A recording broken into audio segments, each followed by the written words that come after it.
On episode 315 of the Tennis Files podcast, you'll learn how to transform your tennis strokes with Coach Davor Dekaris. Hey everyone, this is your host mehrban. Welcome back to another episode, and hope you're doing well, playing a lot of tennis and improving your game. I'm actually really excited to be going to sectionals in a couple weeks from when this podcast comes out, and I'm going to be captaining my 5-0 men's team. We've got one court of singles, two courts of doubles, and we'll be facing off against Richmond and Northern Virginia. Both look to be very strong teams as well. So it'll be one of us three going to nationals. So definitely looking forward to the challenge. But on today's episode, I have Coach Davor Dekaris, who is the director of tennis at Chafunkta Country Club. Hopefully got that pronounced correctly. Davor is the founder of Tennis House, which has grown into a fantastic community of tennis coaches and players. And he's grown it to over 264,000 followers on Instagram, which I remember when I first saw it had less than 10K, I think, followers. So really impressed by that. Davor also taught tennis in Berlin for 10 years. He was previously a stroke development and high performance coordinator at Stone Creek Club and Spa as well. And he played on the ITF Future Tours and in the highest divisions of the German team tennis leagues, which is very impressive, as well as being awarded the USPTA Southern Pro of the Year in 2017. And on the show, you're going to learn the biggest technical flaws on the serve and backhand, drills to get more spin and power on your strokes, how to use your legs and upper body on your volleys, the best grips for your strokes, expert coaching tips, and much more. So this was a really great conversation that I had with Davor a while back and wanted to bring it back from the archives. So here it is. And without further ado, here's my interview with Coach Davor Dekaris. Hey, everybody. Welcome to another episode of the Tennis Files podcast. I'm really honored to have my friend Davor Dekaris on the Tennis Files podcast. And I'm really excited to have him on just because he's a great person and a great passionate coach for the game of tennis. And he has really helped a lot of players and coaches. I don't know if you've been to Davor's Instagram handle at Tennis House, which we'll link the exact handle for you to check out. But, he's got over 50K subscribers or followers, I think like 52.6 right now. And just doing a lot of great work. And I really love seeing his posts, which he posts a lot, on Instagram and to help everybody improve their game. So Davor, thanks so much for coming on to the podcast. And it's really great to have you on. Yeah, thank you so much. Likewise. So, I watched a lot of your podcasts and I see you online a lot and I love what you do. The same back to you, improving other people's games and trying to help, right? That's why I think that we're driven by the same passion, and I'm as well honored to be here with you. Yeah, thanks a lot, Davor. Yeah, I mean, like I said, it's just I've personally learned a lot from your tips. A lot of times you're posting pretty concise, but also very helpful tips on mainly Instagram is what I see. But I know you probably have some other places where you post as well. But just curious, with the guests these days, I'm wondering how the conditions are with obviously the craziness that's going on. So how is tennis currently in your home state of Louisiana? Yeah, I mean, as we all know, the cases are growing, but other than that, it's I'm actually this year I've been busier than I've ever been at our club. It's crazy. I teach a lot of junior players, so I'm the high performance director, and I love doing this. And the kids were home, and so I could spend a lot of times with them. So I guess that's part why I was so busy. And I'm still busy. And yeah, unfortunately, we had a hard time here. We had like hurricanes coming through, like 3, one hit us a little bit, and then the other 2 went more to the east. So it wasn't easy. The year isn't easy. But as I always say, out of everything, I try to take something positive, and try to find ways to make it better, So that's easy to say, oh, we got hit by the hurricanes. The people are not coming to take lessons. So I try to be proactive, try to get people on the courts, and try to have this positive mindset. Yeah, that's all what it's all about. Just persevering no matter what happens. I'm just curious about the backstory about Tennis House. I mean, like I said, Mhm. you've been doing such a great job. So, when did you first decide to actually create Tennis House? And then, obviously you've done a great job. But what was the first time? And then also, what inspired you to do that? It was 2016 in January, and I remember that. There's my mentor and like one person I would trust with everything almost, and his name is Scott Gutterman. And I went to him and told him, "Look, Scott, where I'm from in Germany, always coaches always think they know everything. Players know they're the best. They think they know everything, and no one really shares things. And we are in 2020 now, but like at that time, I was like, we have to go with the time.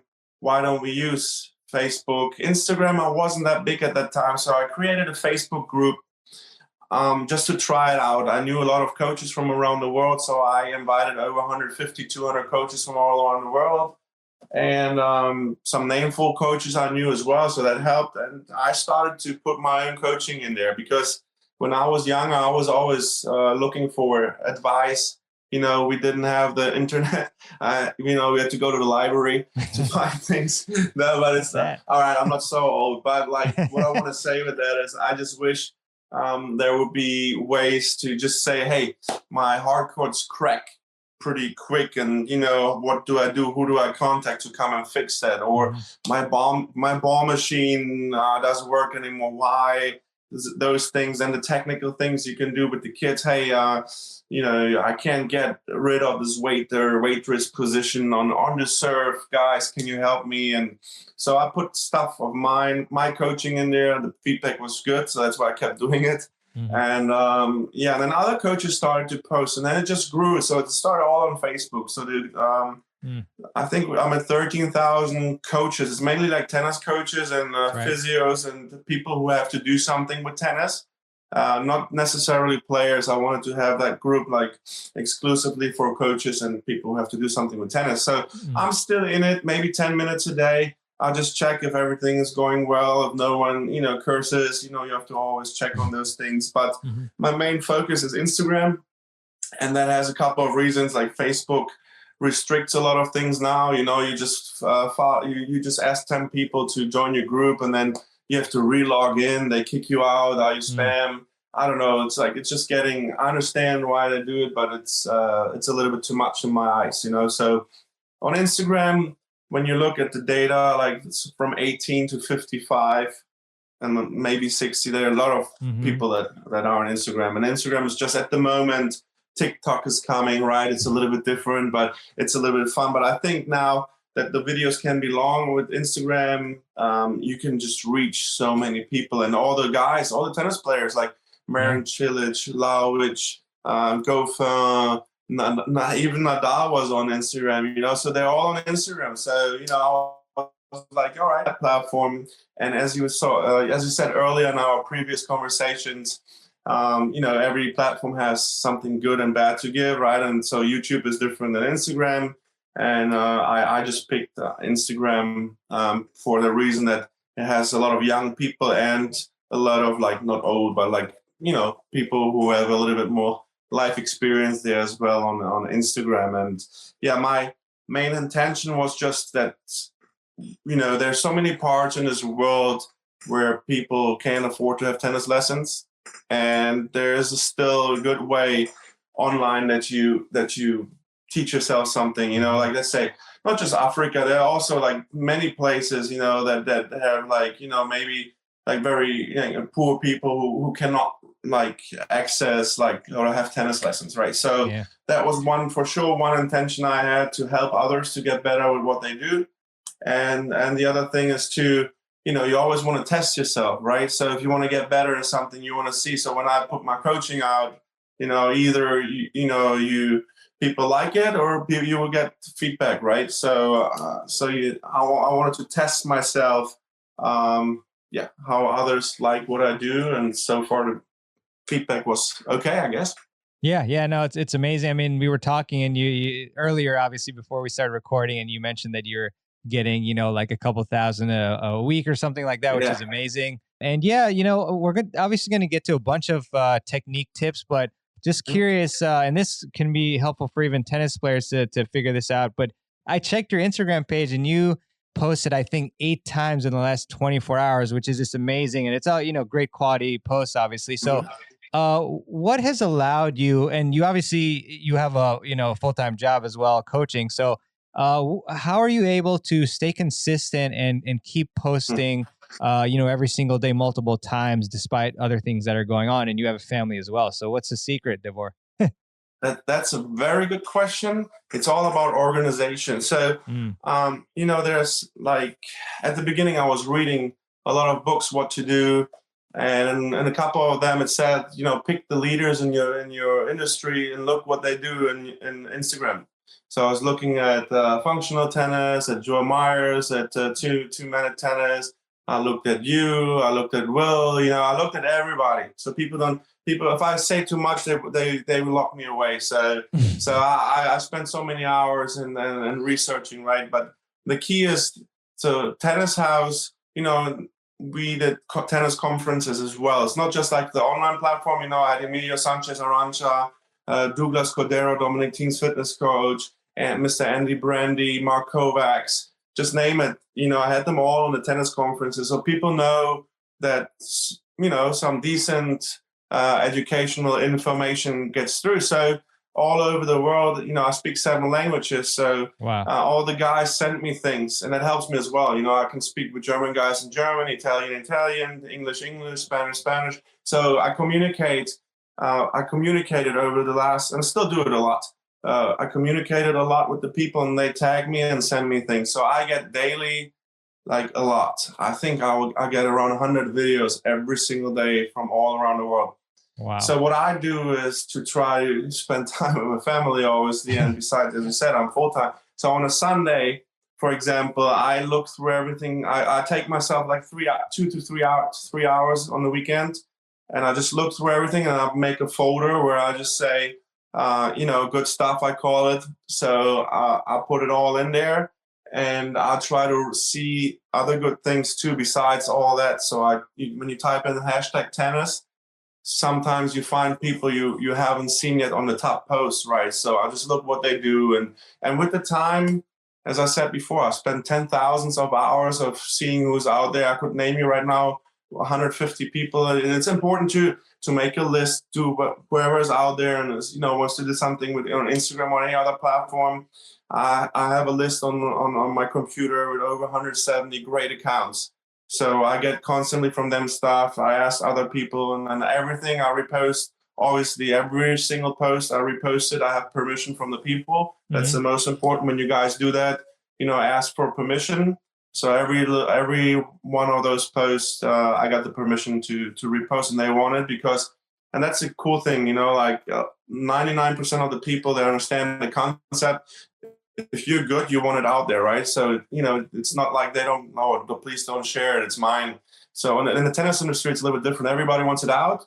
And, if it's good and under my criteria, what I think people want to see, I make a folder and then I try to stay consistent. And then with the time, that you get so quick, right now, if someone sends me something, it takes me 30 seconds and I've posted it and it's done, so it goes fast.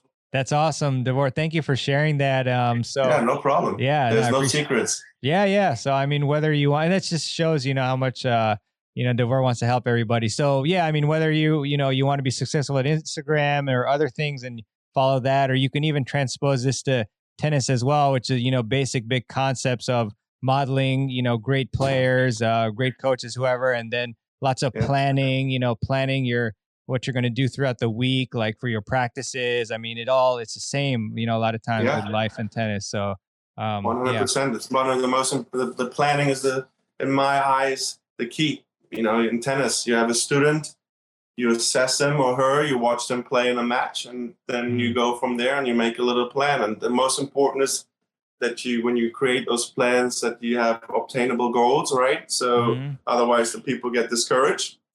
if you can't reach them. So that's very important, and it relates to everything in life. Yeah, you're 100% right. Yeah, thanks a lot, Davor. And yeah, actually, when you talk about obtainable goals, I mean, do you have players sometimes who they come in with certain goals that maybe, I don't know, they don't seem so obtainable, or like, how do you approach goal making in general with your students? That's another good question.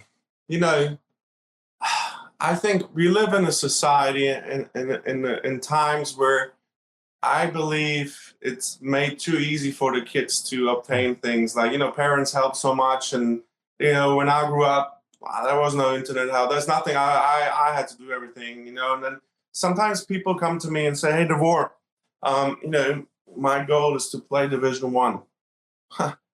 So and then you look at the player playing, you watch the whole match. You have things, I like to look at when I watch someone playing, I like to focus on the mental part and the physical part. It's the first two things I look at, right? So I look how they behave after winning, losing points, are they grinding and hustling on the court? What is the body language? Physically, what will they look like? I look at the parents, you try to get ideas, and then I look at the tactics, and then the last thing actually I look at is the technical part, because like there are other things. The technical part you can still work and mold a lot, but the mental you can't. If Nadal wouldn't have the drive to win like he has it, he wouldn't have won 13 like Roland Garros. Yeah. That's just, you have to have certain things to be good. And for me, it's like a big time is the mental part and the physical part. That those two things are for me very crucial, and the rest is all trainable and you can teach them. But I think as a coach, I'm at the point in my career where, and when I was younger, I maybe made a mistake. That you have to be straightforward to parents and kids. If you do not believe, you don't know what's going to be. You don't know if they're going to play Division One or not. You don't know those things, but you have an idea, which direction it could go, because I do it since 2 decades, right? And and if I really think it's not realistic at all, I just tell them, look, I think, sit down with them, and I'm transparent, and I tell them, look, maybe that's not, so maybe we should aim first to become a really good high school player, right? And then, and then just see and go from there, like I don't like to go and put the hopes too high. Right. I'm working with a kid right now. So he wants to play Division One. His name is Brody. Wonderful kid, and I believe he can do it because he lives and breathes tennis. So 24/7, he knows everything about tennis. He watches every video. He's constantly on. And I think that's missing in nowadays. A lot of kids, you have some decent players, and they're like, yeah, who just won French? I don't know. Like they don't. I feel like you have to be interested in all those things. And then he compares his technique every day. Looks online a lot, does besides coming to the lessons a lot. So I think that's a big part, How many kids do we teach? They tell you they want to be good. And one of the things that I will never understand is the serve, right? So the serve, 9% of the kids you ask that want to be good, no one comes beside the lessons and takes a bucket and serves. It's unbelievable to me, I just don't understand it. And then you tell them to do it, they still don't do it. So, yeah, as I said, I think kids are spoiled nowadays a lot. And especially if you live in an area that's a little bit maybe wealthier, and look, I don't judge anyone. I spoil my kid too, but I just grew up differently. I grew up in Berlin and Germany, and I grew up in a high-riser and with multicultural. We never had any issues. We had people, Turkish people, Polish people, Croatian, English, Indian. We all lived together. There was nothing ever, no fights, and we all worked hard for what we wanted to do. And I think just times changed a little bit. Maybe we baby the players a little bit too much, and it's a hard balance to find, but I try to be straightforward to get back to your question. That's the most important. If you're transparent, and at the beginning to the last thing, and you from the beginning, you tell them, hey, this is what we're going to do. I believe this. What do you guys think? And you're open with them. then you're not going to run so much into trouble with parents. Yeah, that's really appreciated, Davor. I mean, you have to be transparent, and you can't just give them false hope and things like that. And it's same with our individual selves. Like we have to look honestly at ourselves and say, okay, maybe I am lazy, I am this, I'm that. Like, and then just work on those things instead of just like ignoring them and say, oh yeah, you're fine, you're fine. So that's really good. There are a lot of great points that you made. And then one more thing. Yeah. One more thing with the money, right? Jobs, like I understand. It is. We live in tough times, and sometimes you have people who are not going to say because they don't want to get fired or they don't want to get they don't want to lose their job or lose clients, and that has to be understood by people too. I mean, we live in hard times, but I think I'm fortunate to be in the position where I can say that, right? So it might be easier for some people than for others, and I don't judge anyone. I just think it's good to be transparent. Yeah, no, I mean that's a great point. It's a lot of variables for sure. But you made a really good segue when you talked about how you can understand players are not practicing their serves enough because that's the most important shot in the game. Because that's what I wanted to touch upon firstly with technique and just kind of a general question, Davor. But when you're working with your students, and I've seen some really good videos about that you posted, but what are maybe a couple of the biggest flaws that you routinely end up seeing with your students with respect to the serve? Like with kids especially, I mean the toss, right? So I always have the analogy like with soccer. If you have a free kick, right, and you shoot the same free kick from the same spot 4 times, you want to hit the left corner every time. So the first time you go too high, the next time you have to shift your body weight a little bit more forward, right? Or not give so much effect maybe then, so you always kind of work towards where you want it.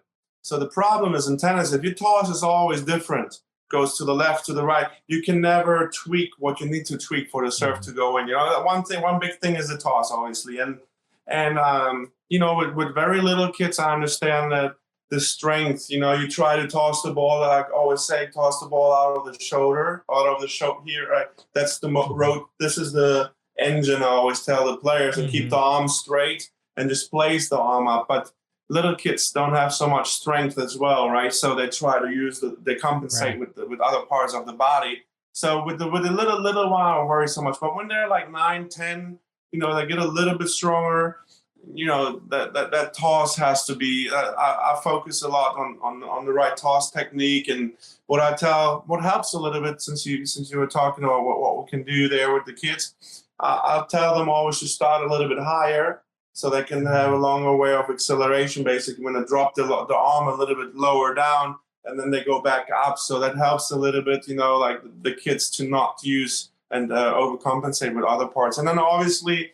One of the things I'm going to speak Friday at the online conference, and I have my topic is flaws in the junior game and talking about different shots. So one thing is obviously the weight position. So the kids just drop too early and have the racket in this position. And that's what I love the online things. The famous part he had from Ryan where he holds the racket up and then they kick the head down, and then I had a couple of things where you just drop the racket and an index finger and then the thumb, that's a cool thing. And what I like what Rick Macy is doing when the player is in the trophy position and toss the ball up, he holds his racket against the racket of the player that he has to hold it up, and then when the player tosses the ball up, it's at the peak and they bend their knees, then he pulls the racket away, right? So they have it at the right spot. So there are a lot of things, you can work on, but I think definitely big part obviously is the toss, and I'm a little bit different maybe than other coaches. I like to teach the slice serve first. So I do it the reverse way because what is a lot of times the kids toss the ball too far to the left, right? And what happens then? They collapse and make themselves small. So, but you need this thoracic extension, right? So that's one of the most important things in the serve. Mark Kovac speaks a lot about that. Yeah. So they need to go up, right? So what I like is toss the ball to 1 o'clock, and for the kids, and I just tell them to get the right arm up and get the chest out and go up and just cut the ball. Then I just let them play with that, And then if they have a good slice serve, then usually I gradually, teach them the kick, or like the topspin kick serve, and I go from there. But I like to have first the slice serve down and the flat serve, and then I gradually get them when they're maybe like a little bit, I don't know, it depends how like every player is different, but I go that route with the kids. I always teach the slice serve first.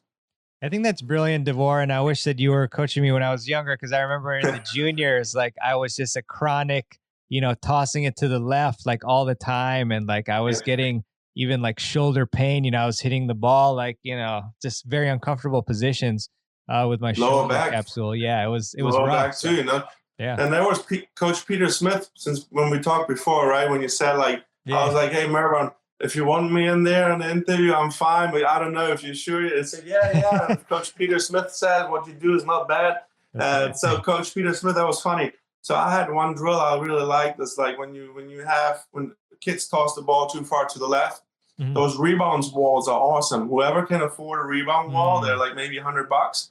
You put it to the left side of the player, just right. So right to the left.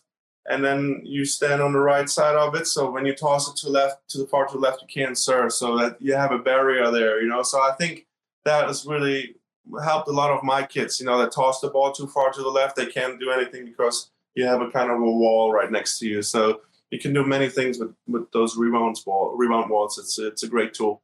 Wow. Thanks for mentioning that. I actually just typed that down in my notes to hopefully find one. So that wall, it's just like a freestanding wall that you just put to the left of you or wherever you are? It's like you use it. I think they use it in baseball, and you can tilt it, and you can stand it up right straight, or you can tilt it to like 45 degree, whatever you want. You can even volley with it. It's pretty cool. And then I can send you later, definitely, if you want to. I send you a link. They're really good. Yeah, you can use it however, or on the kick serve. Put it right in front of the player. So they have basically the wall in front of them, so they have to kick serve it over it, right? Or for many things you can use it for. You can use it for reflex volleys. You can you have the wall in front of you, the coach is behind you, he feeds against it, and then you have to reflex volleys. I try to create a million of exercises with it. I think it's I like that. Awesome, very cool. And yeah, you a lot of great tips on the waiter's pose. I think you posted a video, like, was it yesterday or very recently? Where yesterday, and like 25,000 already. That was and as I said, it's not all. Brian Dobble had a great idea, where he has the ball on the racket, right? And then when you go back, it just rolls down. There are great minds out there. You just have to be open-minded. Yeah, 100%. So I guess generally, like, well, okay, let's go with the kick serve. I was curious. I know a lot of people, they kind of struggle with it, and they don't get enough spin that they want to get on it. So do you have any tips on being able to produce more spin, or conversely, like any mistakes that people are making that prevent them from making enough spin on their kick serve? There's a lot to do. I'm a firm believer. The leg drive is obviously so important. So, I try to, when I work with my kids, when they're in the trophy position, they have this little hesitation, which is not a stop, right, when they're up. And then when the legs shoot up, then the racket falls into the leg position in the back, right? And when the legs shoot up, all the action happens. And that is initiating everything. I explain it always to my players. It's like a rocket that goes up, when it goes up, then make sure you have good arm acceleration. And I work a lot. A lot of my players have strong, good legs, explosive legs. So that's one part. It makes it easier then. And then I just think it's a lot of repetition, doing the right things. You have so many exercises you can work on, and then especially when you work with little kids, what I like to do is for the triceps, for example, as a coach, hold the band back there, and they go up, right? They go up, make them, they can go shoot up as well and go slowly down, shoot up and go slowly down. You have certain exercises you can do with the players, but what I like to do on court is, roll the ball with the racket, put it in the palm of the hand up, and then roll it, go behind the fence, kick, try to serve, but one thing, an extreme kick serve where they're really arching a lot and where the kids pronate so much. I don't like that so much for the younger kids, because in my eyes, if you really have like a good topspin, regular topspin serve, right? Or you kick it extremely and pronate more, and it just feels like it's much more force on the whole body. So I actually, when you look at Novak's serve, I like to just teach the kids until they're 15, 16, just to, brush around and not focus so much on the extreme pronation and on the extreme brushing on the ball, because I believe, the bone gets out of the socket every time. I think you serve like an inch or something every time when you serve. It's wearing and tearing, right? So, so that's my approach. It's a lot about repetition, and I just don't like the extreme form of kick serving in young junior years. For my taste, it's a lot of things that can go wrong with the shoulder there. Yeah, no, I totally agree with that, Davor. Better, wait till you're a little more developed to do those extreme types of things. So one thing that you mentioned earlier, Davor, is that, the consistency, like same thing when you're taking the free kick, when you're tossing the ball, it can be all over the place. But if when we're hitting like slice serves, kick serves, and flat serves, which obviously you still usually want to put spin on, do you still want players to like vary their tosses and then just within those different serves be consistent, or would you rather them have the same exact toss every single time, like Serena, no matter what serve you're hitting? So my point of view of that is, if you want to be like a professional player and you are, you're training to be the best of the best, you try to be as close as you can to have kind of the same toss. But to be honest, I mean, the difference, even if you're really good and someone can read what you're serving, there are a few players that can really like hide what they serve.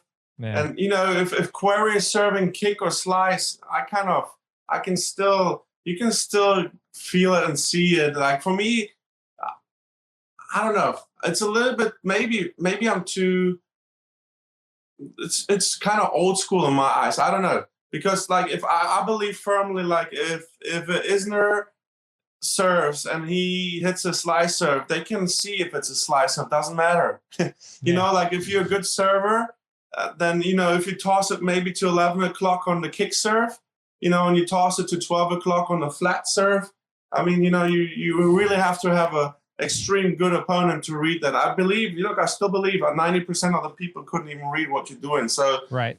For me, that's maybe a little bit overrated, maybe. But if you want to be the top of the top, obviously, you want to get to as close as you can to have a consistent toss, like for the kick flat and for the slice, at least within a radius of a certain degree there. I believe, you should, but that's only a few people that get there, I believe. Like if you have a 3-0 player or a 3-5, if you go to club tennis again, right. it doesn't matter at the end of the day. Like they should actually, the club player should actually toss more to the right if they want to slice it. They should toss it actually a little bit more to the middle if they want to have it flat, and if they want to put some spin on it, they should toss it to the left, because they have too many limitations most of the times, and the physical limitations to do what they should do anyway. Yeah, I 100% agree with that, Davor. Appreciate that. And just maybe a tip on the slice serve, like what part of the ball should they be hitting to really get that good slice? Because sometimes I think there's a misconception about like where exactly you want to hit it. So what I teach my players, what I like to do is, that when you have kids that start to play and they don't have the right grip, for example, right? And let's say you put them in the continental grip and they start to serve, that every ball goes too far to the left, right? So, they bother the players on the next court, and you have to switch topics because too many balls go over there. What I like to do is I like to put the players out of the doubles alleys, like right on the right side of the court. And I just tell them, even if it's not 100% maybe correct, I just tell them toss the ball to 1 o'clock and hit the right top of the ball and go to the left bottom. And that's all I need to say to most of the players. I don't like it on the serve, especially when you have kids out there and you talk about pronation. It just confuses kids. You pronate anyway. If you throw a ball, you pronate, right? You don't have to think about, oh, I'm throwing and then I pronate. Too many coaches put, for my taste, too much emphasis on that.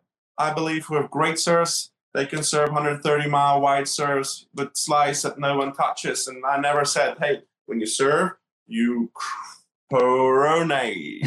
I think the emphasis sometimes is too much on this pronation thing. I just tell them, go out there, toss the ball to 1 o'clock. It has to be kind of diagonal in front of you. You want to cut contact in front of you and hit the right top, go to the left bottom. And then I draw them the ball on the clay court in front of them. So you draw, just if you have on clay court, you just draw a ball on the ground, and then you mark the 12 and the 6, and then you mark where you want them to hit the ball, and they can always look at it before they start to serve. So it's a good visual, I think, and that works usually. Yeah, that's great stuff there, Davor. Appreciate that. And I guess we'll go to the forehand, and I'm curious about your grip recommendations. Just to start from the beginning on what types of grips you like your players to have. So I like to teach little kids when they come to me, when they're 4, 5, 6, 7. Basically, all the beginners are continental. I'm a firm believer. Couple of the first times they come over, especially kids. Adults, they get it a little bit more. You can, you have aids with the grip aid, where you put that in there from, I don't know if you can say on-court, off-court does those, and I love those because they help me so much. They help me unbelievably much, and you can do many things. But for kids, for sure, at the beginning, I let them develop. I mean, we slice, we serve, we volley, we overhead, we drop shot with the continental grip. And they're so little. You can gradually move them over when they get a little bit older. And once they get the feel for the continental, it's like magic. They have amazing shots. And especially for kids, even one-handed shots, continental grip, their two-handed backhand is going to be so much better because his non-dominant hand on the two-hander is so crucial. A lot of kids grip around, and they have actually a semi-Western like backhand grip on the bottom, and they don't have the right grip. So that the continental grip is crucial, right? It helps the backhand, obviously. And later on, you just move it gradually. I like to teach on the forehand, since we're with the forehand. I like to teach a strong Eastern grip and then maybe super, super weak semi-Western. That's just a personal taste for me. But if I see if a player has a lot of rotational forces and they have great legs and, they're kind of shorter maybe and they like to hit balls a little bit higher, they can go to a semi-Western, or even like if in some cases I even allow them to have a Western. But I'm a firm believer, majority of kids you get out there, I teach them with the very strong Eastern, super weak semi-Western, because there's just more things you can do with the shot. Nice. Can you expand a little bit upon that? By you just mentioned that there's more things you can do with that strong Eastern or weak semi-Western. Yeah, especially as we all know, on the low balls, right? And the game is more evolving again to coming to the net. How many kids do I see in tournaments that have like a super strong semi-Western or Western grip, and they get a low slice ball on the forehand side and they frame it? You see that so often, right? Or like, and then they come in and they don't have any linear force forward, because all they can do is like brush the ball basically, right? So they come into the net and can't put anything behind the ball. And then when you look at players who have like a strong Eastern or weak semi-Western, they can put some power behind the ball. You can place it maybe, get some more power on there, so it's harder to hit something back when they come to the net. And you can maneuver the wrist just easier when the ball is with that grip on, when the ball is like lower. Obviously, you can roll the ball way better with the strong Eastern when the ball is low, and that's one of the main reasons why. And then a lot of kids understand that when the kids are like 10, 11, they're like still smaller and they get a lot of balls. When they don't move well, they get it above shoulder level, and it's easier to hit semi-Western and Western there. But it's up to the coach as well to teach the kids as early as you can, either to move earlier back and let the ball drop, or to learn to hit on the rise, right? And that's another thing I believe firmly. If you teach the kids to hit on the rise in early years, in early ages of the development, they will understand that so quick. It's a lot of coaches think it's a lot of work to, you just have to put I don't know how many hours in there, but when they get the concept, it's like magic. And I have to tell you one funny thing. So there was one girl like 6 years ago. We played in Mississippi, and it was really cold. It was maybe 39, and it was like getting like 7 p.m. the last match, and it was close to a big pond and like or lake or something, and it was so cold. And then they started to moonball for 4 hours. They played till 10:45. And I thought my hands were like pink and purple and blue. And every time the ball was short, they hit it back, moonball, and ran back to the baseline. And I remember that I told the mom, look, I can never, ever watch that again. I said, I'm honest, right? So I said, look, I teach her how to hit on the rise, and I teach her how to approach to the net, because I just had like a month or two, and I said, this is the next thing. I don't care if it's a year, half a year, 2 years. Until she gets that, because I ain't gonna watch that again.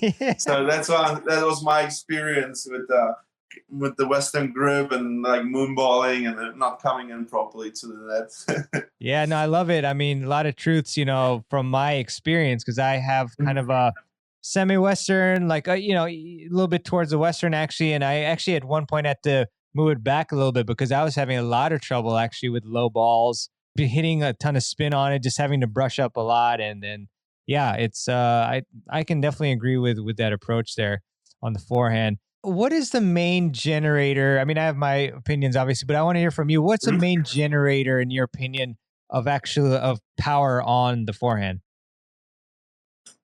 Same again. It's having a lively arm, a loose arm, and the leg drive. So Yeah.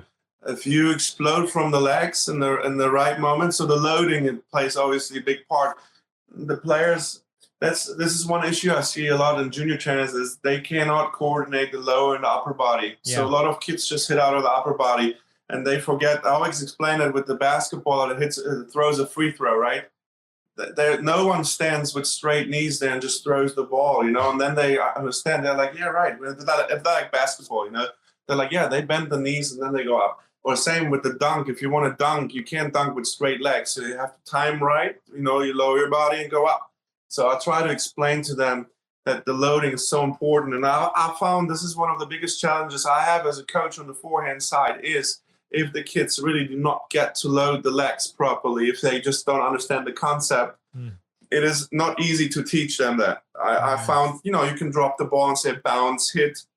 You can put them on a table that has their height kind of, and they kind of sit there and you toss them a ball, and when they go up, when they stand up, they hit it. There are certain ways to teach them that, right? But I found that really challenging. So that's one of the things I believe is very challenging as a coach. But the leg drive, you explode from the legs.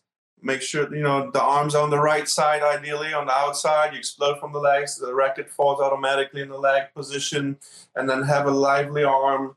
I always tell the players, let the racket head work, right? So I always tell them, think that there are 2-3 pounds weight on the top of the racket, on the tip. And when you swing forward, that is pulling your arm forward and out, and then once they start to understand the concept of being loose and let the racket actually work for them instead of muscling the ball, you have great achievements, and then things can happen, as like when they hit their forehand, they can still follow through, but then hit out of the forearm, right? So they follow a little bit and then they slap the ball. There's so many things that can happen there, and it's not easy to teach it. You always have to be on top of them to make sure that they do a good job with that. Yeah, 100%. And one of the videos that I really liked, among many, is you had this and you just talked about it, kind of like muscling the ball versus coiling properly. So you had this warm up that players could do. So can you talk a little bit about that warm up that people could do before their matches? Yeah, I love doing that. I just did the player just stands up straight in the athletic position, and then I like to hold the right hand holds the butt cap on the right side, pushes against, and left hand is on the top of the racket. They hold the arms out, and then they just rotate the shoulders and the upper body. Obviously, when you rotate the shoulders against the lower body, and then you can do it as well with already changing the grips if they're more advanced. they change the grip to forehand grip and load, and then they go to the backhand grip, and then just the flexibility in the spine and the pre-stretch. It's so important that we always say as coaches, you can see the other side, the back of the player too, and if they do a good job, then you feel a little stretch, and use those muscles to do a good job there, because it's not about muscling the ball. And that's a big challenge with adults when we always talk about kids. Adults, men especially, they're like big men, they're like squeezing the racket too tight, and it takes a long time to teach a recreational player that is big and strong to start to be nicer to his equipment and not over squeeze the racket and just go and let the racket work for them. I always say, let the racket work for you. So yeah. Good stuff, Davor. So, this is like, they debate this a lot, and I'm curious about your take on it. So, they talk about ATP versus WTA forehand. I mean, what's your overall, feelings about the take back on the forehand, and what people should really be doing? So I believe, obviously, most men, we're just built a little bit differently. Mm-hmm. And for the man, it's easier to pull from the outside more. There's some, I always compare, like when they have the ladies and they have a bigger take back. In my eyes, it's not a problem until it gets so bad that you can see the racket from the other side. So if I have a female player and they go around and I do not see that racket, they still have a big backswing, I don't need to touch it unless it affects her on hard court when she plays tournaments. Obviously you have less time, right? On clay court, it's more forgiving. So you can have maybe a bigger take back, but if the take back is so big that you're not able to contact the ball where it should be contacted on a fast surface, then I guess you should start to maybe change something. But I truly believe, and if you're on the outside on the right hand side, if you're righty and you keep everything more compact, you just play more effortlessly, and I feel like you have more control, and you can actually accelerate the ball better if you keep everything compact and on the side. And if the take back is too big, I would just assess the player and see if it actually affects that player. Some players can play with it. Some players have big backswing, and like we said, it's the beauty of tennis. Ernest Gulbis looks like the swan on the forehand there, but yeah. I mean, he was top 20, right? So that's the beauty of tennis. The most important is that the main action of the stroke is correct, right? Mm-hmm. So, and that's if you take the preparation away and if you take the follow through away, if that part is correct and the player can handle it, then let him be. That's my approach. Yeah, I love it. I totally agree with that. And I had our mutual friend Joel Myers on the previous episode of the podcast, and he was saying similar things like, as long as you have a solid contact point, you're contacting the ball at the right place, right timing, then it's okay if you have like a longer swing and whatnot. So yeah, good stuff there, Davor. Appreciate it. So now, and some of these again may seem like basic questions for the stroke, but for the backhand, I'm curious for the one-hander and then the two-hander. What types of grips do you usually like your students to use? Like for the two-hander, on the bottom, continental, and on the top, eastern. Mm-hmm. And for the one-hander, what is it, eastern backhand grip. Mm-hmm. And that's kind of the grips that I teach. And I found it more tricky on the two-hander, as I said earlier. Like the most dangerous things is with the kids that the right hand goes too much over and goes into the semi-western backhand grip, and then you're in trouble, because then you isolate the wrist is just locked and you can't do anything on low balls. It's kind of the same thing like on the forehand side, then so you just limit the player a little bit when they have it. It looks more like a baseball swing actually when they do that. It's weird, but no, and then the one-hander with the eastern grip, it's the backhand eastern grip. It's just natural. I'm a one-hander. It just comes natural to me when you hold it like that. And what I really what's a big help is those grip pins. As I said, they're like magic. There are other products that are great too. Like Tennis Builder, their stuff is great too. I just don't want to.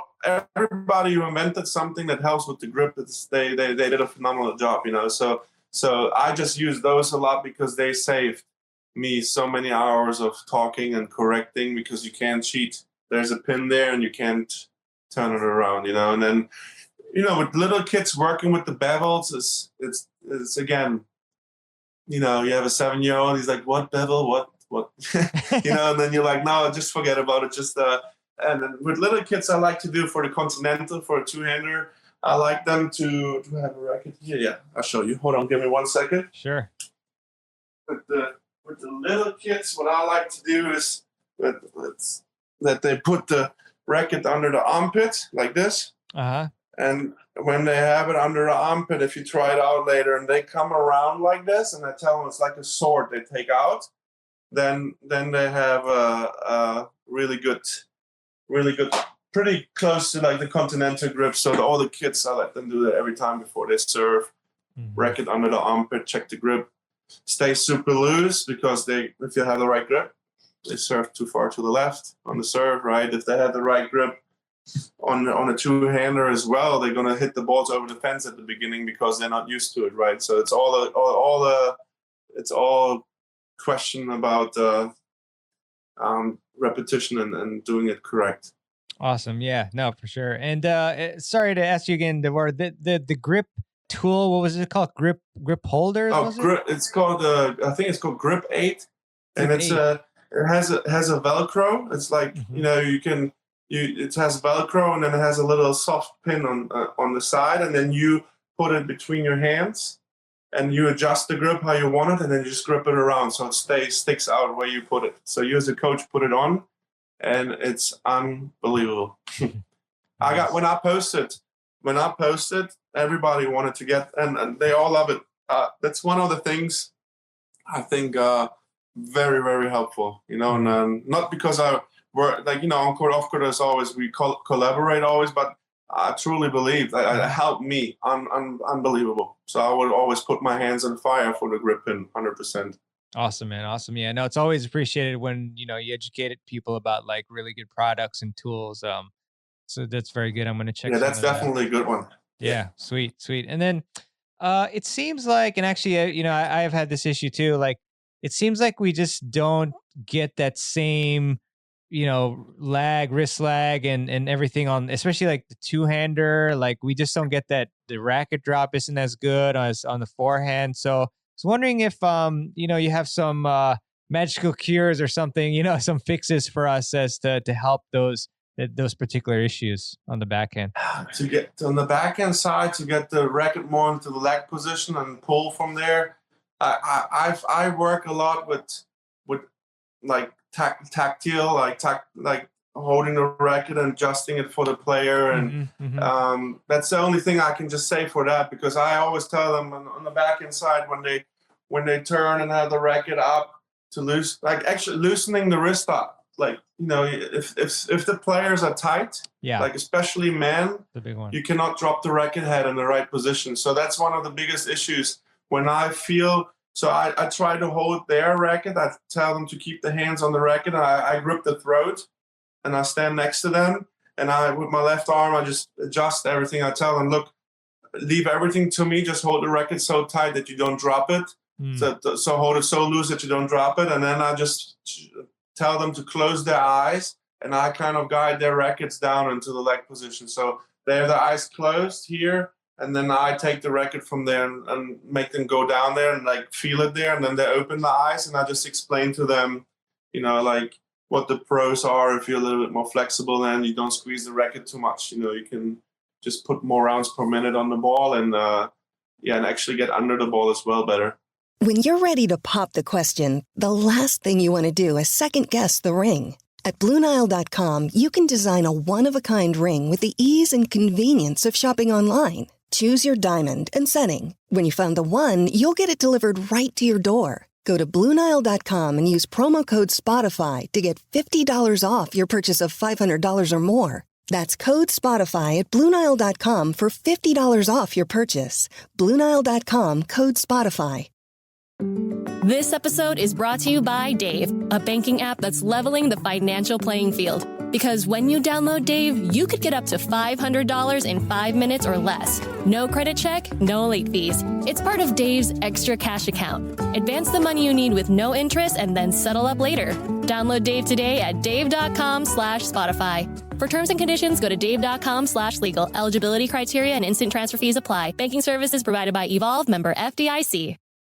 Yeah, really good stuff there. Yeah, similarly, Davor, I was recording myself playing, which is, the most very helpful tool. And, I was wondering, like, why is my backhand not as good as my forehand? And then, a couple of things that I noticed was, one, that just my loading via my hips and shoulders, that unit turn, it wasn't as good as on my forehand. And then also I realized that I was just like way too tight on my backhand side rather than my forehand was very loose and flowing.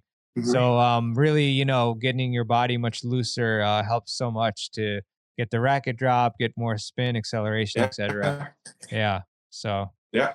And it will feel uncomfortable at the beginning because you never did it, no matter who you teach it to, right? So they have to trust you enough to understand the process, right? And it takes a little bit to because you never did it right, probably, right? So it takes a little bit to get that feeling. Awesome stuff, Davor. So one other thing on the backhand, another thing that I noticed too that I wasn't doing as well, and I see a lot of players too, is the extension. So can you talk a little bit about the extension on the backhand and, how important that is and how it should be executed? Yeah, no, definitely. Like the extension, big part of the backhand. So basically when I teach my players, I let them take the right hand off the racket when they hold the two-handed grip, and then I let them swing forehands. And because that's the first step to understand actually that you hit like a left-handed forehand, right? And I always tell them like to feel, even if it's not correct, maybe 100%, but to feel like that the left arm is 90% in charge of the shot and 10% is the right arm for the support.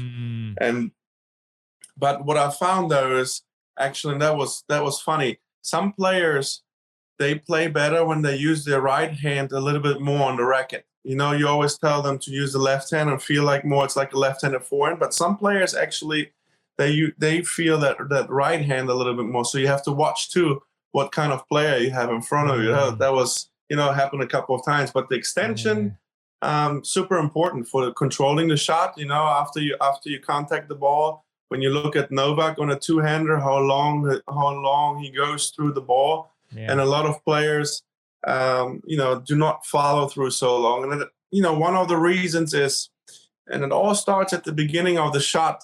When you stand in your ready position or athletic position, and you already have your elbows tucked to your body, a lot of players have the racket already so close to the body that will cause a lot of circular rotation in throughout the shot, because you're going to take the racket back too far around, and then you're going to have more like a circular motion there, like a half circle. But when you have your arms out and in front of you and just rotate your shoulders, you're most likely going to have a better linear pathway of the shot after you contact and linear and up. And what I like to do is, sometimes they call me like crazy for like what I do on court. Sometimes, I cut the strings out of old racket and have a pool noodle with me, and I let them stand sideways, and I let them, so I'm holding that pool noodle and they don't have strings in there. So they hit it and extend fully through. And then I pull the noodle out at the right timing. It takes a little practice, and then they follow over their shoulders, right? So, you can do certain things, or like what I like, as I said, I like to work with my hands. So on the forehand side or backhand side, you hold your hands on the strings of the player at contact, and you let them push against your hand, and you slowly take the power, like you give in a little bit, and you pull with your hands. You can pull their racket out longer as well, and then you let it go, and then there are a lot of things you can do with the players as well for the extension. But the key is just, so you need both. You need the follow through, and you need the everything you do that creates rotational forces. Fantastic. Appreciate that, Davor. And yeah, I just want to talk also about the volleys. You know, we were talking earlier, maybe it was before we started recording, but about your great presentation on Tennis Gone 4 about low volleys. But Yeah. I saw another really cool video where you had chairs on the court and you're promoting or showing us how to prevent like that racket head drop that so many players they do. As soon as they make contact with the volley, with the ball, their racket just drops to the ground pretty much. Their Yes. wrist is broken. I wonder if you could kind of talk about, why it's important that we generally have the racket head, we keep it up. And then also, is that always the case that we want to have that racket head above? Are there any exceptions as well?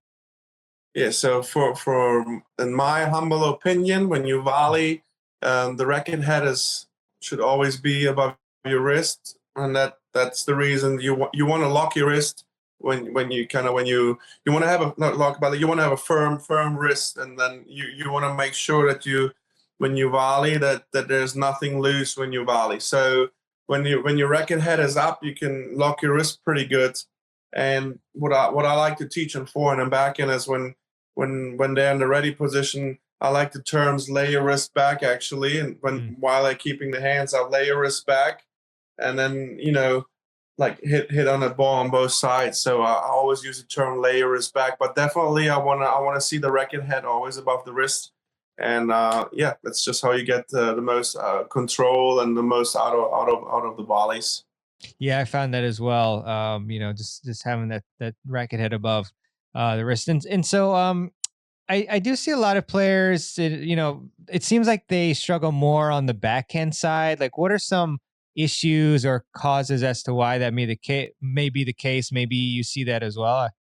Yeah, so one of the things, like when you look at female and male recreational players, and you look at doubles when let's say, a lot of when you look at ladies doubles, I teach a lot of ladies when they are on the deuce side and they get a volley in the middle, right? So a lot of problems occur if the wrist is weak. What I want to say with that is if your wrist is in this position, and a lot of players like here, and they try to hit a volley, you can do the test. You probably know that, obviously, when you put the racket in this position, you push against you stronger than if you push here. And the same thing with the ladies when they get a volley and they don't have the right grip. And with the continental, you get this, right? So, and then you lock your wrist and you should play out of the firm position there, the volley. And a lot of players just, even with the two-hander, they're holding the racket like this during the volley, and you can't get anything on there. And that's a delicate topic, like looking at the recreational player and pro players, that backhand volley, do you teach it two-handed or one-handed, right? So that's a big question everywhere online I see too. And for me, it's strongly, I believe that if the lady can handle it, then I'll teach her one-hander. I don't care what people say. Like if a 35-year-old lady comes to me and she's fit, I don't want to teach her two-hander. That's my personal opinion. I think I'm capable of teaching it pretty good, that she will be able to hit a really good one-handed volley, and that's going to help her with the transition shots as well when she comes in. So, too many times I believe it's too quick that people teach a two-hander when a lady comes in, but they actually have really good volleys if they're, and you have to see, some ladies just want to do clinics and they don't want more. Like I talk about ladies because you need a lot of forearm strength. I'm just talking specifically on the backhand volley. But if you see it like that, the lady wants it, and I teach them the one-handed volley, and I think out of like 50 ladies or 70 ladies or whatever, I think 95%. I think I did a good job with that, and they're happy, and I never heard a complaint about it. So I guess it worked, Yeah, I'm not surprised about that. And in addition to the transition game being helped, I mean, I imagine like another advantage of the one-hander is you have the better reach. I mean, is there any other reasons too? I mean, those two are good enough, I think. No, I agree with you 100%. Yes, the reach definitely. Every inch we can cover more with reach. It's massive. And especially like in doubles. But let me think. What else? The reach. If you have a one-hander, I think you're. Yeah, I guess that's like one of the main reasons. It's the reach and I think too the transition ball, the reach. And then when they get higher volleys as well, Yeah. when you're on the do side, I think if you have a really good one-hander, like you have better reach and you can maneuver the racket a little bit better than if you have the left hand on the racket. I guess that's another part of it too, And if you have two ladies playing and one is left-handed, one is right-handed, make sure the left-handed lady plays on the do side. Yeah, exactly. So all the volleys in the middle are like forehand volleys. Yeah.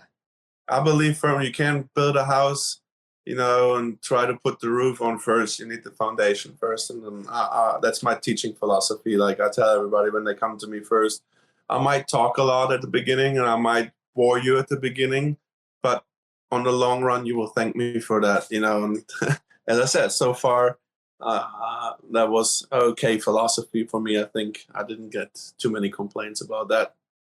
Yeah, I mean it's a great point. It's kind of like a double-edged sword. Obviously there's players who they want to execute strategies, but a lot of times we need the technique, proper technique to be able to execute those strategies. But then obviously if you're able to execute the strategy without the technique and you don't want to advance the technique or you just want to cap your level, then I guess it's fine if you don't improve. But I mean, I found it very satisfying when I, have this technical issue and then I, watch Davor's video or I watch, whoever else's Rick Macy's, serve video, and then I improve it and it feels amazing. And then I can do more with my game.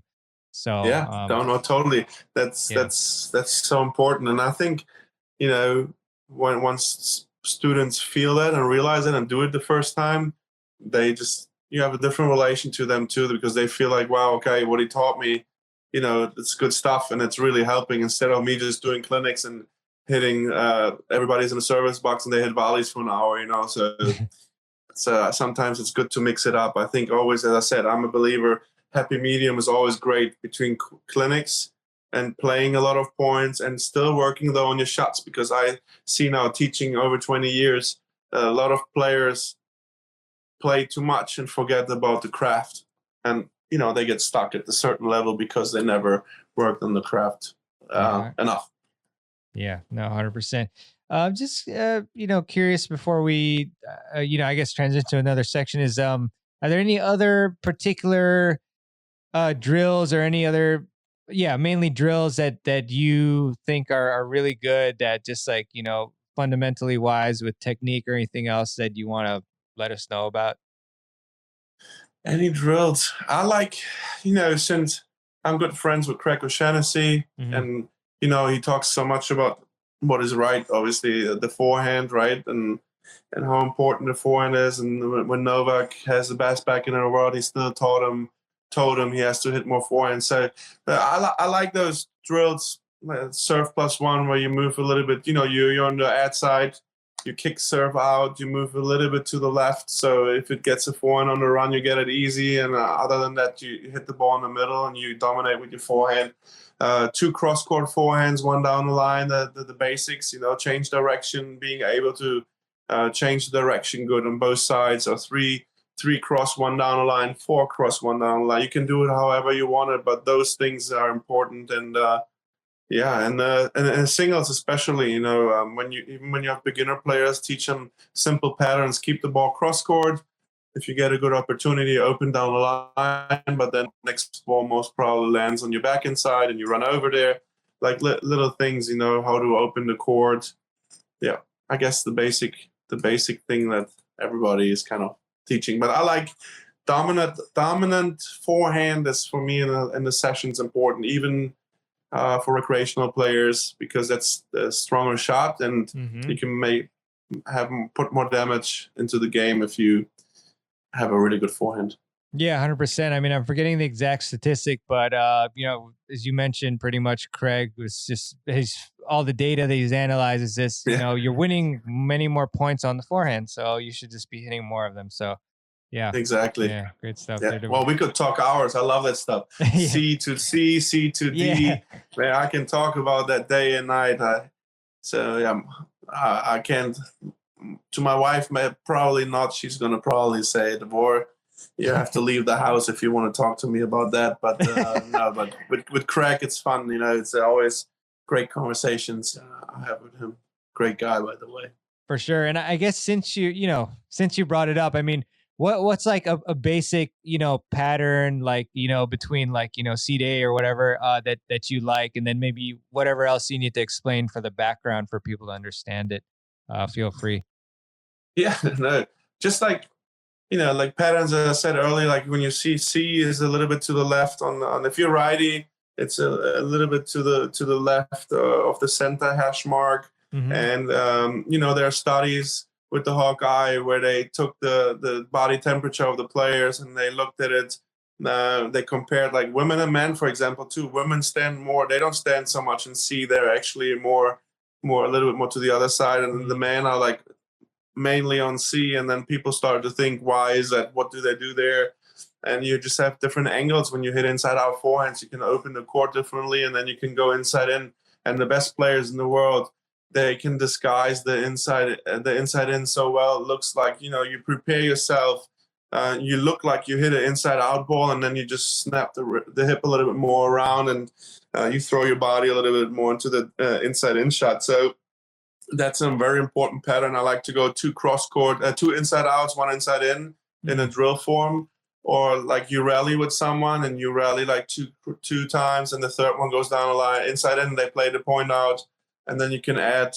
If you feed a lot, you can go two inside out, one inside in, and then the next ball is a forehand on the run.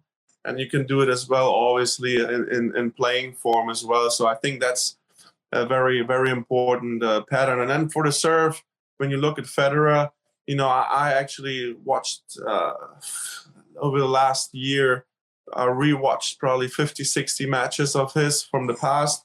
And, if it's 30 all or deuce, he likes to hit the slice serve out wide, takes a little bit pace off. So he gets his opponent a little bit more out of the court actually, and moves a little bit over to the backhand side. So to anticipate hopefully a forehand on the next shot and go to the open court. So all those, there are many patterns you can play. And that's actually a great topic. When you look at the statistics, correct statistic that the last 2 decades, the number one in the world won 55% of the points and lost 45. I use that to teach my kids to not get mad. Tennis is a game of mistakes, 70% of the points and because of mistake, right? Yeah. So when you teach your kids, you should make mistakes. But what's interesting about that, let's say Novak plays against someone and they play 100 points, he won 55, the opponent won 45. So you cruise like 6-3, 6-3 kind of is a statistic. And but what the best players do well, and that's where what separates the good from the great is at those how you call it in English, crunch time moments. The important moments like 40-30, 30-40 deuce. How do you play points? And that is so important as a coach. If you have a good junior player, for example, teach them until they throw up those patterns. If it's 40-30, you have like a set point. Teach them patterns they feel comfortable with. And every person is different. So I'm 6'4" almost. My kick serve wide was pretty decent. So I knew doesn't matter who I play. It's 40-30. I kick serve it out. And then either I surprise and run to the net. That was always my to-go. I did that always once in the match, an important point. And I guess I won maybe 70% out of those. And then, what I love to do is the slice into the body, aim a little bit more to the right, and it drifts into the body. You get a short ball back, so you prepare yourself for that, most likely, and you can start to dominate the point, And so that's the important stat that you are really good and have patterns and routines in important moments, and that will make you such a better tennis player if you practice those moments. 100%. Yeah. And again, referred back to my last episode with Joel, he said, Mhm. with respect to serving, but I'm sure other things too, to have at least one serve that you can hit that like lights Yeah. out all the time. And so for you, that was the kick serve out wide, which Yeah. is obviously a huge serve, and very painful for players, especially on clay, I imagine, with a two-hander or one-hander really. But yeah, and also, on that topic, as I mentioned in the intro earlier, is that you played Futures Tour, you played Yeah. highest league, I think, in Germany. So Yeah. been a great player as well. So I mean, it's pretty cool. Pretty decent, but I have to say always when I see the young kids, so I played against guys that are 600-700 ATP in the German league tennis. I played. Yeah. So they're good players, obviously, and I tried to become a pro when I was 20. But the biggest difference where I wasn't good is if you don't like running and working hard, then you shouldn't play, obviously, on that level. And I did it obviously, but I wasn't. If I would have had that spirit that Rafa has and fight for every ball, I would have been better than I was. But the tennis is, as I said, it's one of the toughest sports, and you have to be like a pit bull on the court. I always say that to my students. You can't. Every point counts, and when I was young, I made mistakes. I shanked balls in matches, and I wish we all are just human beings, right? So now if I never do it, or I would never do it again, but you have the life experience, and some, it's an important message to the kids, that you need to make sure that you fight for every single ball when you come on. That was the biggest difference. I played, was it 2000 in Porridge? I was in Croatia, and there was a satellite series of 4 tournaments, and that was the first clay court tournament in Europe outside, and the pre-qualifying was 128 players. The qualifying was 128. So you have over 10 matches to qualify, right? So it's unbelievable. And I played a guy from Greece, and I thought I'm in shape, but that guy didn't even sweat 95 Fahrenheit, and I hit every ball good, and I wasn't a bad player. I lost 2-2, and that guy shakes my hand. He's like, "Yeah, good match." I was like, "Yeah, I thought it was one of my best matches this year," and he just humiliated me on the court. But what I want to say with that is that the physical part is so important. That guy was so fit, and I thought I'm fit, but I wasn't, So there's always someone better out there.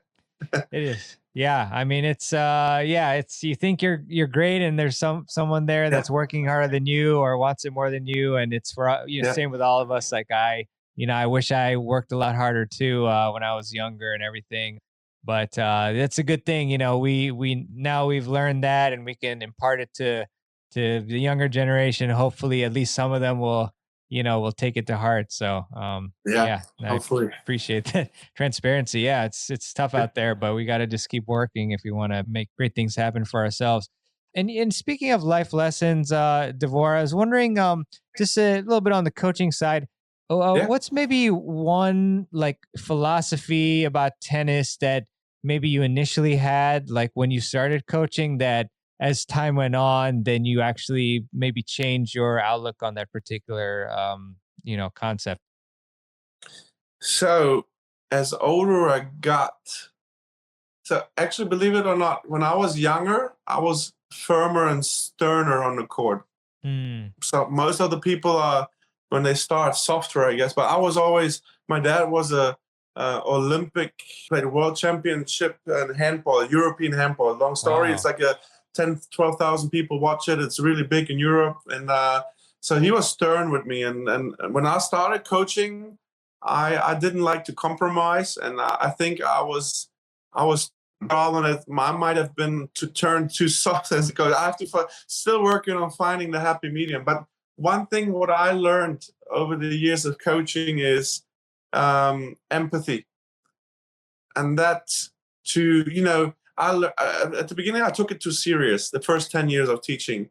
But we teach 99% juniors, for example, kids that become high school players, that some of them college players, but maybe 1 out of 1,000 makes it pro, right? But so it took me a long time to understand that. But now my biggest achievements as a coach, I see when I help the student to become a human being that contributes in a good manner to society, with good manners, with good values. And that is key to me. And I want to always know everything about my students. I know every single kid that I teach, I try to find out, because that's another thing I learned. Some parents are like alcoholics or abusive or whatever, right? So then you see kids coming to lessons and you scream at them because they don't do what you do, right? What you want. But in the end of the day, they have a hard time at home. Yeah. And if you don't ask, you will not know that, right? I'll just bring that up that example, although a lot of people don't talk about it because it's important to me, So I found out as more you show the kid that you care, you can change their lives. And that's why I like to be a high performance coach for junior players, especially because I feel like I can change their perspective a little bit, maybe in a good way, and help them to guide them to where they want to be, to play a decent part in the society and not be like I don't know, bad people or something. I like, my values are clear. You respect other people, you work hard. You can always talk about things to me. As a coach, I will always have a year. I will always help when I can. And I think that is the most satisfying part of my job. That I know that I help those kids with whatever they have. Yeah, I mean, it's a great reminder, Davor, that for the coaches out there, that you're really in a position to make such a big impact on the future generation and even your older students too. But and the only way to really do that properly is to put in the time to actually get to know them and to empathize when things are going on, and same thing too, just generally as well. Like if somebody acts one way towards you, like you have to think like, oh, maybe they're under a lot of pressure, maybe they lost their job or family issues. So just generally that's very important. But 100%. So I really appreciate that point that you made there. A couple, I guess I'd say closing questions, but I'm curious, you're obviously a very learned man. And so curious about, maybe 3 books that you would gift to a friend to help them improve their tennis game. All right. Winning ugly? No, I'm just kidding. No, everyone says everybody. That. No, no, it's fine. It's a good book. Okay, so I would have to look it up who the author is. It's about habits. It's a yellow book. I have it, and it talks about habits. So that I can what was it called? Changing Habits, I think. It's a yellow book. Is it a tennis? It's great. Tennis book? It talks about. General? Sorry, Davor. Is it a general habits book or like a tennis specific? It doesn't matter. No, that's in general because it can relate to tennis too. It talks about how when we want to change something that it takes a little bit, and that you can create, in the brain, like blueprints to the change you want, and visualization plays a big role. Very interesting book. But tennis wise, it could be general too. It's fine. Man, I just look. I read all what I liked. I'm a very interesting COVID lovers and all those guys in there, so they're great. Like how I don't even know how they're all called. I read all the USPTA books, all the Mark Kovacs books about the muscles and anatomy. I like Mark Kovacs. I read a lot about biomechanics, the inner game of tennis, obviously, all those things. And then I like to read biographies from players like Nadal. I read the Agassi. All those are great too. But tennis education-wise, I watched personally over the last couple of years YouTube a lot. Yeah. Like all the you can go on USPTA Southern and they have like 20 conferences in there and all the presentations. I like the ITF information. I don't like books so much. What I like to go on the ITF page because I think they have great info there. I go and read all their things. The ITF provides great. On YouTube, you can look at all the conferences, and I think there's so many coaches that have interesting presentations. And then all the Instagram lives as well. When you look, I watched like Emilio Sanchez and Craig O'Shaughnessy talking about Nadal's final, Yeah. Yes, yeah, so exactly. So those things for me, like at the moment, bring me more value because I think I read every tennis book that's out there, and there's and in German and in Spanish, and there are really good books out there. But in particular, there's just too many out there, and I couldn't name you a couple. But that habit book, I have to send you that changed me a little bit. I wanna send you the book cover so you can read that one. That's a good one. Sweet. Yeah. Definitely send me that. And then I'll link all the books that you mentioned in the show notes, or as many as I can. So yeah, I appreciate that. And here's kind of a fun question for people. And I know you'll probably give a really good answer, but if you were to be able to put up a huge billboard in the most trafficked areas where you live in Louisiana, so they would be seen by like thousands of people every day, what would you say on that, or what would you write on that billboard? And it can be about really anything. And I like that. I like that question. I would say on that billboard, we only live once. Don't waste any minute of your life on unnecessarily. Don't get mad when someone hunks on you on a car if you're running late somewhere. There's so many people that have it really bad on this planet. So enjoy that you're healthy if you're healthy, and if not, then just enjoy that. For me personally, since my son was born, that's a long time ago now, but like my perspective just changed. Before I said always what I was looking what I don't have. And when you start to look what you have, you live a richer life. And I had so many people who got sick in my family, and that's why I tell people always, when you live your life, don't ask always for more, because if you look at the sick person, they only have one wish, right? They want to get healthy. And if you're healthy, they have already the most important thing in life, right? So appreciate and embrace what you have, and don't look at the negative things. Try to find positive things and enjoy every moment you have on this planet. It can go fast. Right. I know it sounds maybe a little bit but negative, but it's in a certain way, but it's true. Life goes too fast. It just goes too fast. Yeah, it really does. I mean, having that attitude of gratitude, as I think maybe Tony Robinson said. But yeah, I mean, whenever I do that, whenever I'm thankful, like, even if I'm not playing well, but I'm just saying, wow, I'm still very grateful I can play tennis, that I'm not in like a country where I can't do that, or that I'm able to like financially or whatever. The day is much better. And I mean, we're very lucky, and I try to be grateful every day. So that's really good. Thank you for that, Davor. Just generally, I mean, what's next for Tennis House for you? Like, what are the future plans? So, growing on Instagram. Yeah. And I developed an app a couple of years ago, and I still have the code for the app, obviously, and I just didn't have the financial resources anymore to maintain it. So I have that. So hope maybe in the future I'll meet someone who's interested in that. But the near future, growing it on Instagram, I want to get to once. And, it's very powerful. I tell people always, we do it for a good reason. I want to help others to become better. It's free, right? So I don't charge anything for it. It's going to stay free.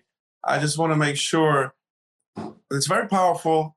I always think about it. You open the door, and then 54,000 people stand in front of you, and they listen to what you say. Yeah. When I remind myself, sometimes you're like, oh, it's scary, right? But it's a good thing. So I want to grow it there.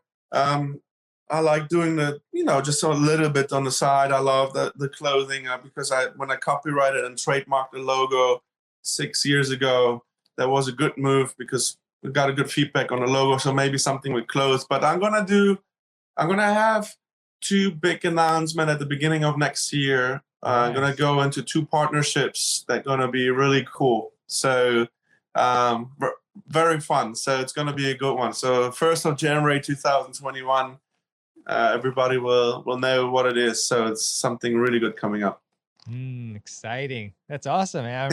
I'm really happy for you. Yeah. That's great. It sounds really cool. And yeah, I mean, I can't encourage people enough, like that they need to go to at least your Instagram page and check it out. I mean, just such great content on there that everybody will benefit from 100%. So can you let us know, obviously your handle or your name on Instagram and any other places where people can go to follow you?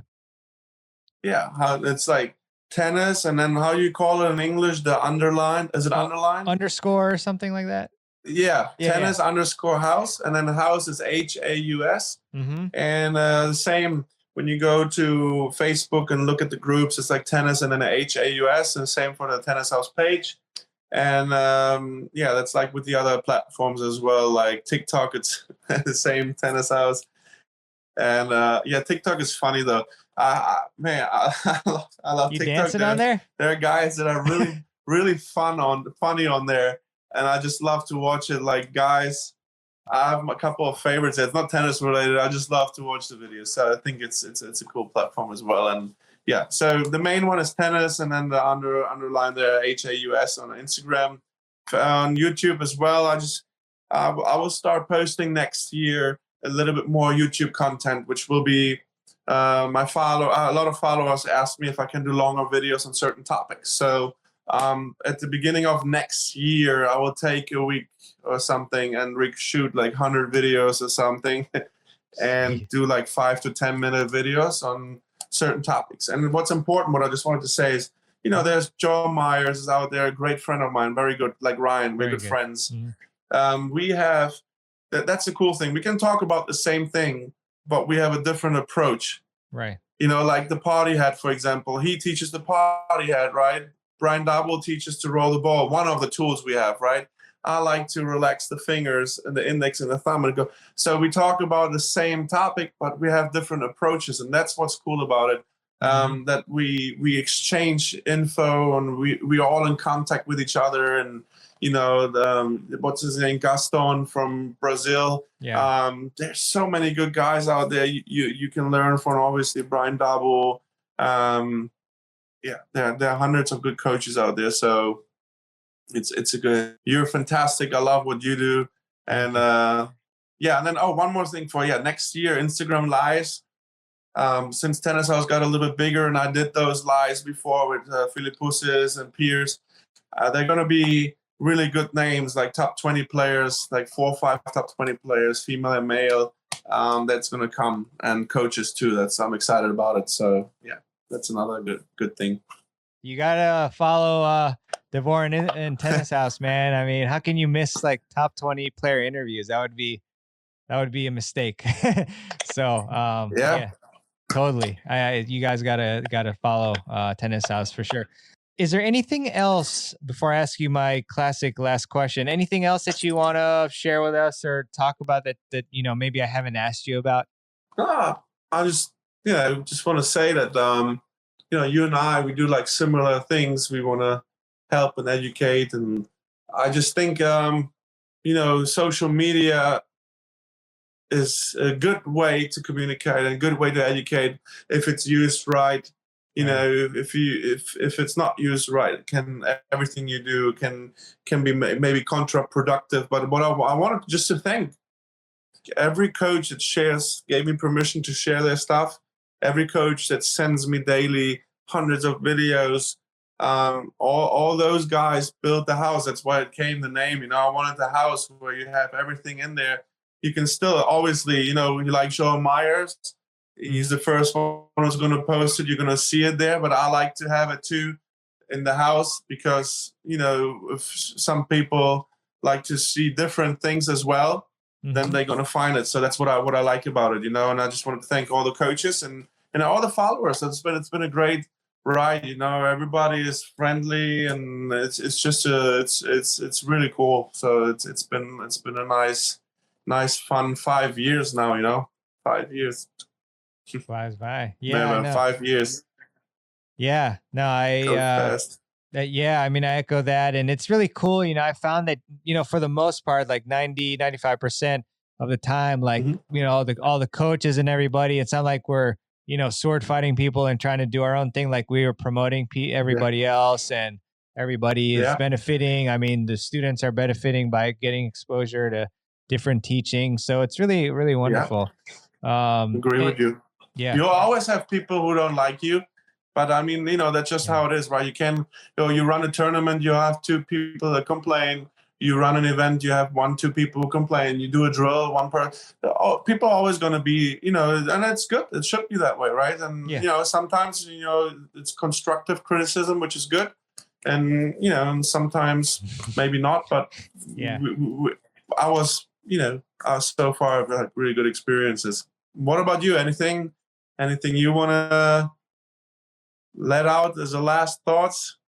Oh wow. Last thought. No, I mean, I before I ask you my question, I just want to, Yeah. yeah, I just want everybody to just try to improve themselves. 1% every single day, and there's a lot of information out there, obviously, but I would just say to try to like pick the one or two areas at the moment that you are having trouble with, and then to find information about that particular area. Like, let's say if you're having trouble on the serve, you go to Davor's account and you look and you see, what advice does he have on there, and then you make a plan of action like Davor does, for his whether it's teaching or posting, and then you lay it out, and then you book it on your calendar. Okay, I got 3 times a week for 1 hour. I'm going to work on my serve, and you do that, and then once it becomes second nature, then you move on to the next thing. So yeah, I mean, it's kind of random, but I think that's an important concept that Oh, maybe will have help a you. plan. Yeah, Yeah, 100%. definitely. Just goes back to what we were talking about in the beginning. So Devor, last question for you. I mean, you've given us a lot of great tips, but what is one key tip that you can give us to help our audience improve their tennis games? One key tip to improve the games. Yes, out of the millions. Probably heard it a lot of times, but the biggest advice is, because it can happen in any match, when you crumble and you lose it, right? We always have to go back to the basics, Yes. and it's coming back to life lessons. Keep it 10. Anything that's too fancy on your strokes, that's, for example, talk about the volley. You have a too big of a backswing on a volley and you want to kill everyone. It's likely going to be late on the ball. You overhit it, you hit out. Keep it, you always think that there's another person. Let's take this volley example. So many players try to think they kill volleys. You don't win a volley. You don't hit a volley winner out of from the service line area, right? So you have to gradually prepare, and it's with all the shots. And then you have a human being on the other side. You don't have to do something super spectacular. You just have to make sure you keep it simple and compact, and you're gonna have a good time on the court. That's my advice. Relax, keep it simple. If you crumble on the court, get back to the basics. Nothing fancy on the court. Tennis, just a game of consistency, and one person is going to make an error. And they're two human beings. People always think they play Federer over there, but the other person makes mistakes too, Yeah, 100%. I love that. Yeah, I mean, it's funny because my college tennis coach, over here in the States, in Maryland, whenever people had issues or they were having mental breakdowns or whatever, you say, just go back to the basics, back to the basics. So, yeah, love it. So, yeah, I mean, that coach was smart. Yeah, I know. Smart like you. So, Yeah.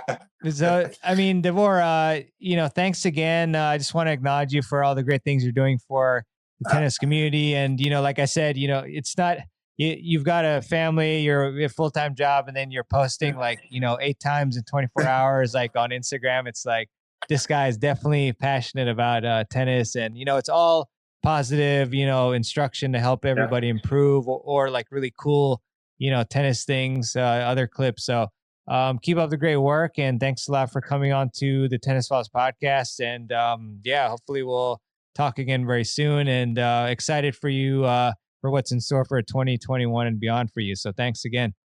Thank you, everyone. Same here. Thank you for having me. And felt like, got to know you a little bit better as well. And that was a fun talk. You're doing an outstanding job. It's not, I did a lot of lives. It's not easy to keep it fun, productive, and, having good info on there. So I think you do an outstanding job with that. And same for you. Keep the passion up you have. And I know we're going to see each other hopefully next year. That COVID thing is going to be done, and then we can see each other maybe at some tournaments or anywhere at a conference or something.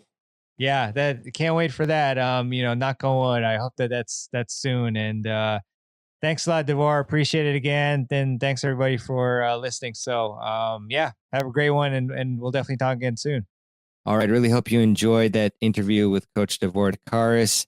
And if you did, and if you find value from the Tennis Files podcast, and I would really appreciate it if you would leave a review for the show by going to tennisfiles.com/Apple Podcasts, or leaving a review in your favorite podcast app of choice that you use to listen to the show. We just find that Apple Podcasts is the biggest mover of the show in terms of visibility and rankings, etc. So that would be the optimal place to leave a review, but anywhere that you can would be very helpful. Also want to leave you with a quote, as I do at the end of every show. And the quote, I don't actually have the source this time, which is pretty rare, but the quote is that your best teacher is your last mistake, which is a fantastic one, very highly applicable to tennis. That's the name of the game, figuring out your mistake and learning from it, correcting it. So there you go. With that, thanks so much for listening, and I will see you on the next episode of the Tennis Files podcast. This is your host, mehrban, signing out.